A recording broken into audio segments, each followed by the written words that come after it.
ছিল কর্তব্য সেটা ইয়ে করছে মোবাইল টিপে এরপর আমি আছে না মোবাইলটা নিচে গিয়ে আমি কিছু মোবাইল পয়লা সেরে এরপর আছে মোবাইলটা টিপব এরপর আমি মোবাইল লইলে সেটা গেছি রান্না করে গেছি গিয়ে সেটা আমি আছে রান্না বয়েছি এরপরে মায়া করছে করে দিতে আসিল এরপরে আমি 10-15 মিনিট পরে হ্যাঁ করাইছি আরেকটা জিনিসের লেগে আয়া দেখি মায়া আমি তো রয়ে গেছে।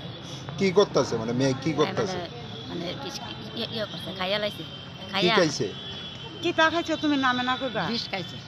মানে বিষ কি ঘরের মধ্যে আসিল? না ঘর আসিল না, কইতে জানি আনছি আমি আসলে জানি না। আচ্ছা, প্রথমে কে দেখছে? আপনি দেখছে? আমি আছে না ঘর গেছি কত এরপর আছে না দেখছি না কইতে আনছে আছে না খাইয়া লাইছে। মোবাইল দিয়ে কি কারোর সঙ্গে মানে কথাবার্তা কইতো?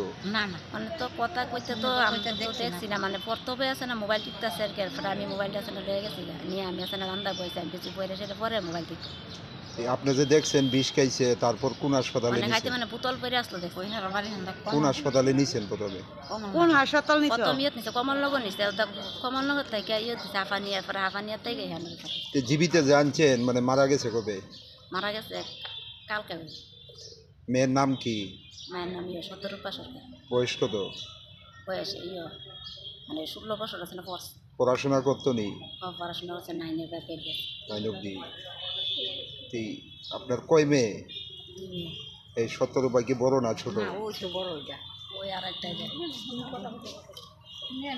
বিকালবেলায় আমি গেছি বাজারে, তো তার মার লগে মোবাইল দিয়ে কি ঝগড়া হয়েছে নাকি তা বকা দিচ্ছে আর কি, পড়ার লেগে বলেছে বড় না, তাই যে ঘরের ভিতরে দরজা লাগাই গেছে মা গেছে খাইয়ে রান্না করো যা এতে দরজা বাড়িতে ইয়ে করেছে, দরজা থামার পরে পরে খুলে দেয়, তো খালি বাইরে ধরেছে টেবিলের উপর।